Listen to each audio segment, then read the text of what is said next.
বদলে যাচ্ছে new York সিটির দোকানপাটের চিরচেনা রূপ। নিরাপত্তা ও সৌন্দর্যের খাতিরে আগামী 1 জুলাই থেকে কার্যকর হচ্ছে 17 বছর পুরনো একটি আইন। নতুন নিয়ম অনুযায়ী দোকানের সামনে আর কোনো সলিড লোহার রোল ডাউন গেট ব্যবহার করা যাবে না। তার পরিবর্তে ব্যবসায়ীদের লাগাতে হবে অন্তত 70% স্বচ্ছ বা আরপার দেখা যায় এমন গ্রিল বা গেট।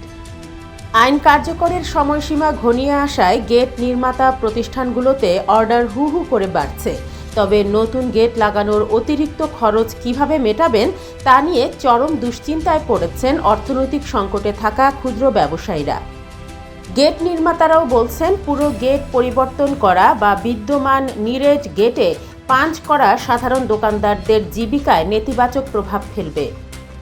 ব্যবসায়ীদের এই আর্থিক ধস ঠেকাতে আইনটি কিছুটা শিথিল করার তোড়জোড় শুরু হয়েছে নিউ ইয়র্ক সিটি কাউন্সিলে।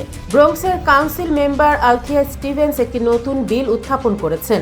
এই বিল অনুযায়ী যেসব দোকানে অলরেডি পুরনো গেট লাগানো আছে সেগুলোকে ছাড় বা গ্র্যান্ডফাদার ক্লজ দেওয়া হবে। হুট করে ব্যবসায়ীদের জরিমানা না করে সচেতন করার পক্ষে মত দিয়েছেন তিনি। এই নতুন বিলটিকে সমর্থন জানিয়েছে মেয়র কার্যালয় এবং department of buildings DOB. Deputy mayor Julie Shu জানিয়েছেন, তাদের মূল লক্ষ্য ক্ষুদ্র ব্যবসায়ীদের ওপর থেকে খরচের বোঝা কমানো। সিটি কাউন্সিলে বিলটি পাশ হলে আইন প্রয়োগের সময়সীমা আরও পিছিয়ে দেওয়ার কথা বিবেচনা করবে প্রশাসন। অন্যদিকে গার্মেন্ট ডিস্ট্রিক্ট অ্যালায়েন্সের মতো সংগঠনগুলো দীর্ঘদিন ধরেই এই স্বচ্ছ গেটের পক্ষে। তাদের মতে রাতে নিরেট শাটার বন্ধ থাকলে এলাকা ভুতুড়ে দেখায়, যা অপরাধ বাড়াতে পারে।